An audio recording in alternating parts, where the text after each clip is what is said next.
বিসমিল্লাহির রহমানির রহিম। আসসালামু আলাইকুম এভরিওয়ান। আবারও চলে আসলাম আপনাদের মাঝে নতুন একটি রেসিপি নিয়ে। আজকে আমি আপনাদের তৈরি করে দেখাবো 1 কাপ ময়দা আর 2টি ডিম দিয়ে দারুণ একটি নাস্তার রেসিপি। এই রেসিপিটি আপনার বাচ্চাদের টিফিনে, বিকালের নাস্তায়, অতিথি আপ্যায়নে ঝটপট তৈরি করে নিতে পারেন।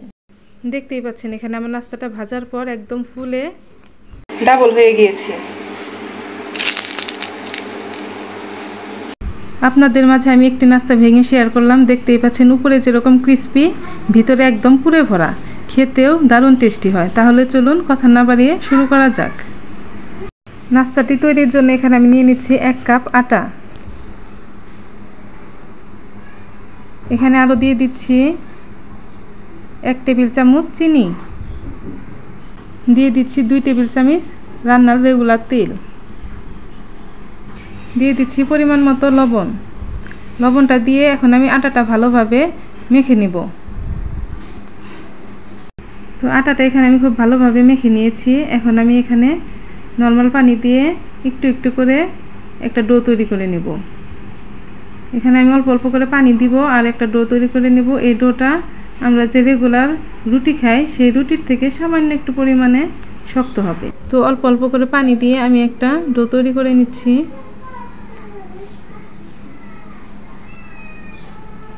তো এখানে আমার আটার ডোটা তৈরি করে নেওয়া হয়ে গেছে। এখন আমি আরেকটু ভালোভাবে এটাকে মধ্যে নিয়ে 4 ভাগে ভাগ করে নেব। এখানে আমি 4 ভাগে ভাগ করে নিচ্ছি।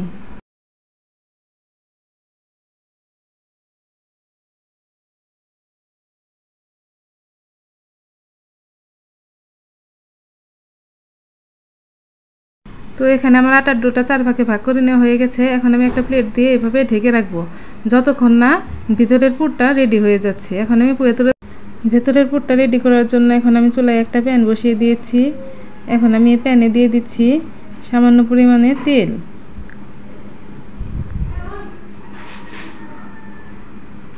তেলটা গরম হয়ে আসলে এখানে আমি এখন দিয়ে দিচ্ছি 1 কাপ পেঁয়াজ কুচি, 7-8টা কাঁচামরিচ কুচি।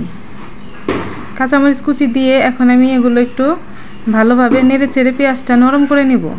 পেঁয়াজটা নরম হয়ে এসেছে। এখন আমি এখানে দিয়ে দিব সামান্য পরিমাণে আদা রসুন বাটা, দিয়ে দিচ্ছি 1/2 চা চামচ হলুদ গুঁড়ো।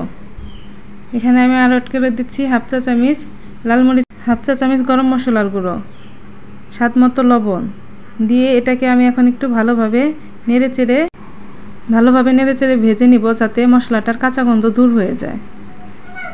এখানে পেঁয়াজটা একটু নরম হয়ে আসলে আমি আরও অ্যাড করে দিব mini pack tomato sauce 1 packet. এখানে আমি দিয়ে দিচ্ছি 1/2 চা চামচ চিনি। অবশ্যই এখানে চিনিটা অ্যাড করবেন। চিনিটা অ্যাড করার কারণে পুরের স্বাদটা বহুগুণে বেড়ে যায়।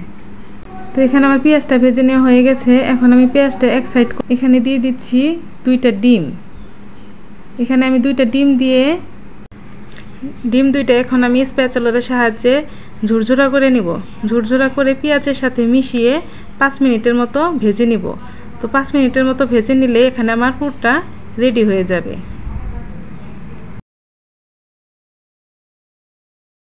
এখানে আমি এখন দিয়ে দিচ্ছি ধনেপাতা কুচি। আপনারা চাইলে এটা স্কিপও করতে পারেন, কিন্তু ধনেপাতা কুচিটা দিলে ফ্লেভারটা ভালো আসে। তো আমার এখানে পুরটা রেডি হয়ে গেছে। এখন আমি এই পুরটা একটু ঠান্ডা হলে একটা বাটিতে উঠিয়ে নিব। এখন আমি যে 4 ভাগ আটার ডো তৈরি করে নিয়েছিলাম সেখান থেকে 1 ভাগ ডো নিয়ে আমি একটা বড় রুটি তৈরি করে নিব।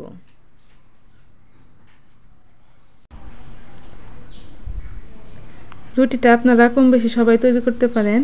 এখানে আমি একটা বড় রুটি তৈরি করে নিচ্ছি।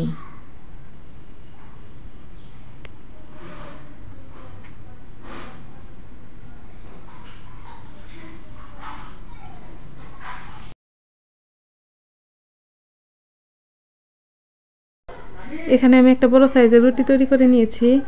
এখন এখানে আমি গুলে নিয়েছি 2 চামচ কর্নফ্লাওয়ারের সাথে 3 চামচ তেল, রান্নার রেগুলার তেল দিয়ে মিশিয়ে নিয়েছি। এখন আমি এটা রুটির মধ্যে দিয়ে দিব। রুটির মধ্যে দিয়ে ভালোভাবে ছড়িয়ে নিব।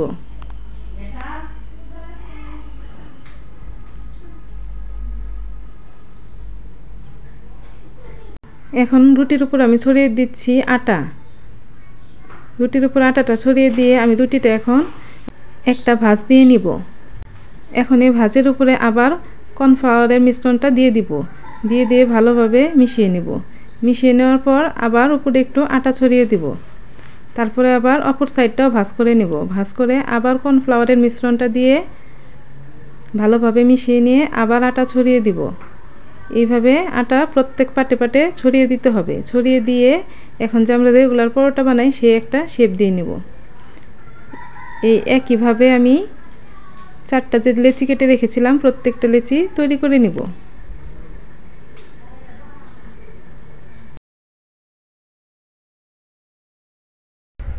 এখানে আমি 4টা ডই পরোটা শেপ দিয়ে নিয়েছি।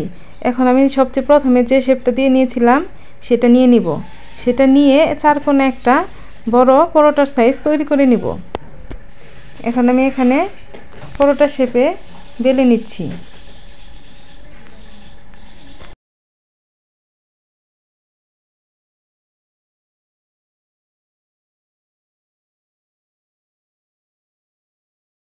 আমি একটা 4 কোণা সাইজের বড় রুটি তৈরি করে নিয়েছি। এখন আমি এখানে নিয়ে নিয়েছি একটা বাটি। বাটিতে নিয়ে নিলাম 2 চা চামচ আটা। এই আটাটা এখন আমি রেগুলার পানি দিয়ে গুলে নিব। এই নাস্তাটার মুখ সিল করার জন্য এই ব্যাটারটা আমি তৈরি করে নিচ্ছি। কাজের সুবিধার্থে এখন আমি একটা চপিং বোর্ডের ওপর নিয়ে নিয়েছি। এখন আমি এই পরোটার শেপটা 3 ভাগে কেটে নিচ্ছি। 3 ভাগে কেটে নিয়ে এখন আমি 1 ভাগ সরিয়ে নিব।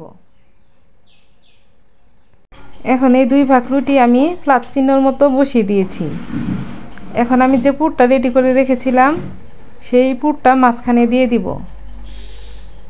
পুরটা সুন্দরভাবে মাঝখানে দিয়ে দিচ্ছি।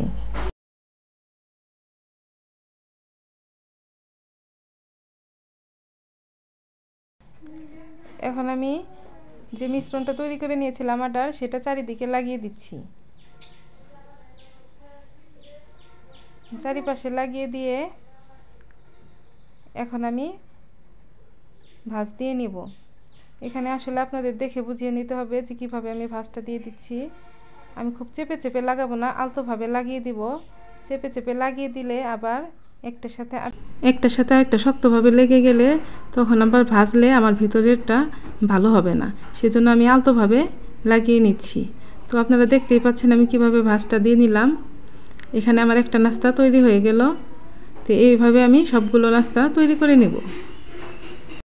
এখানে আমি সবগুলো নাস্তা তৈরি করে নিয়েছি। এখানে আমার 4 পিস রুটিতে 6 পিস নাস্তা হয়েছে। এখন আমি নাস্তাগুলো ভাজতে চলে যাব। এখানে আমি নাস্তাগুলো ভাজার জন্য একটা কড়াই বসিয়ে নিয়েছি। দিয়ে দিচ্ছি কড়াইয়ে পর্যাপ্ত পরিমাণে তেল। চুলার আঁচটা এখন আমার মিডিয়ামে আছে। মিডিয়াম আছে আমি নাস্তাগুলো ভেজে নেব। এখন আমি তেলের মধ্যে একে একে নাস্তাগুলো ছেড়ে দিচ্ছি।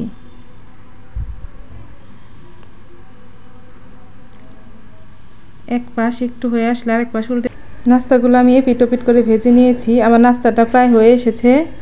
এখন নাস্তাটা একটা গোল্ডেন ব্রাউন কালার আসলে আমি নামিয়ে নেব। খুব সাবধানে আপনারা এপিট ওপিট করে নেবেন, তেল গায়ে ছিটে আসতে পারে। এখানে একটু সাবধানতা অবলম্বন করবেন।